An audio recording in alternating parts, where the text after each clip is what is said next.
4 organisasi internasional di bidang ekonomi yaitu IMF, OECD, World Bank, dan ADB Asian Development Bank sepakat kalau perekonomian Indonesia tetap stabil di tahun 2023. Padahal, pada tahun depan, dunia akan memasuki masa resesi atau fase perputaran ekonomi yang melambat.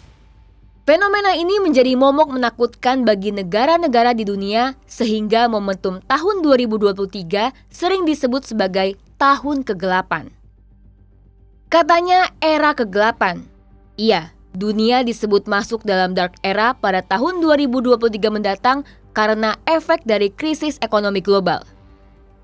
Penyebabnya beragam, mulai dari meningkatnya harga secara terus-menerus hingga perang antar negara seperti Rusia dan Ukraina. Wajar jika seluruh penjuru dunia khawatir jika kemerosotan ekonomi bisa terjadi, tapi tidak dengan Indonesia. Loh, kok bisa?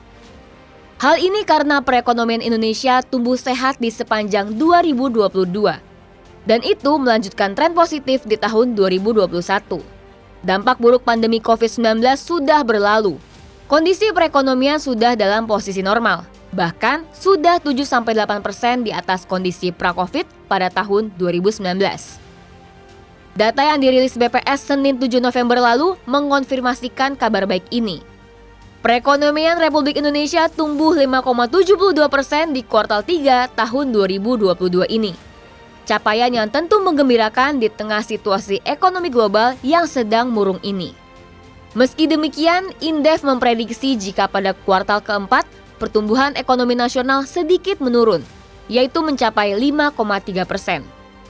Namun angka ini terbilang baik, karena tetap mendukung pertumbuhan ekonomi secara keseluruhan, yaitu 5,1%. Pertumbuhan ekonomi yang stabil ini tidak lepas dari geliat ekonomi di lapangan. Usaha transportasi dan pergudangan, menurut BPS, mengalami pertumbuhan tertinggi 11,22%. Hal ini menunjukkan bahwa mobilitas manusia dan barang telah melonjak tinggi.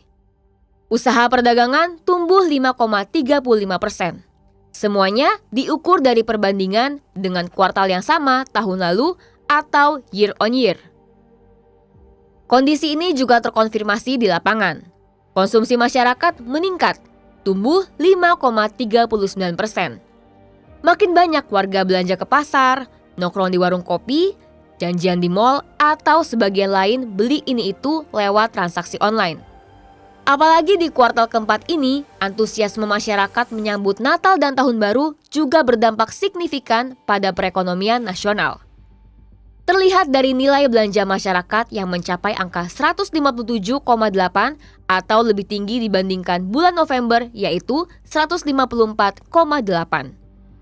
Angka ini juga selaras dengan frekuensi belanja masyarakat yang mencapai 128,9 pada Desember 2022 atau lebih tinggi dibandingkan November 2022, yaitu 125,9.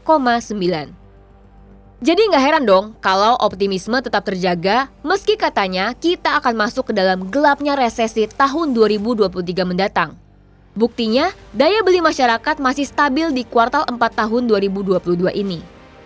Selain mobilitas masyarakat yang semakin longgar, ternyata perekonomian Indonesia yang stabil tidak lepas dari peran Menteri Keuangan yaitu Sri Mulyani.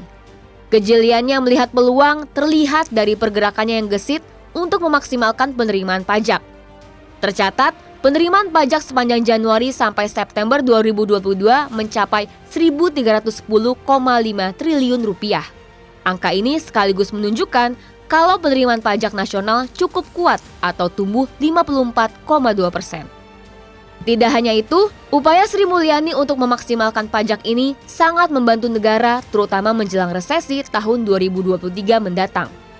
Hal ini selaras dengan keinginan Presiden Jokowi yang memandang jika penerimaan pajak begitu penting, apalagi jika dihadapkan dengan kondisi perekonomian nasional saat ini. Perpres 98 tahun 2022 menjadi penguatan bahwa penerimaan pajak sejatinya sangat berpengaruh pada pertumbuhan ekonomi. Makanya, gak heran kalau Sri Mulyani terus menggenjot penerimaan pajak. Tujuannya supaya fenomena resesi tidak terlalu berdampak signifikan bagi negara. Keren kan? Jadi, bukan suatu kebetulan kalau sosok Sri Mulyani diakui pengaruhnya tidak hanya di Indonesia, namun juga di mata internasional. Coba lihat, perempuan yang pernah menjadi Direktur Pelaksana Bank Dunia ini masuk lagi dalam daftar 100 perempuan paling berpengaruh di dunia versi majalah Forbes. Pada tahun ini, Sri Mulyani menempati urutan ke-47 dari 100 perempuan berpengaruh, naik dari tahun 2019 yang menempatkan dirinya di posisi ke-66. Kerennya, ia juga bersanding dengan tokoh lainnya seperti Presiden Komisi Eropa Ursula von der Leyen hingga Wakil Presiden Amerika Serikat Kamala Harris. Sementara di dalam negeri, banyak prestasi yang berpengaruh signifikan khususnya terhadap keberlangsungan negara. Tidak hanya putus di penerimaan pajak yang mencapai 100%, namun Sri Mulyani juga berhasil menaikkan pajak untuk orang kaya. Jadi, orang dengan pendapatan di atas 5 miliar rupiah per tahun harus membayar tarif pajak sebesar 35%. Makanya, kalau ada crazy rich yang suka pamer, mereka nggak bisa lolos dari pantauan. Pada intinya, semua ini dilakukan oleh Sri Mulyani agar Indonesia bisa survive menghadapi era kegelapan atau dark era resesi tahun 2023. Apabila Indonesia bisa melewati masa-masa sulit ini dengan baik, bukan tidak mungkin jika status negara maju bisa secepatnya diperoleh untuk masa yang akan datang.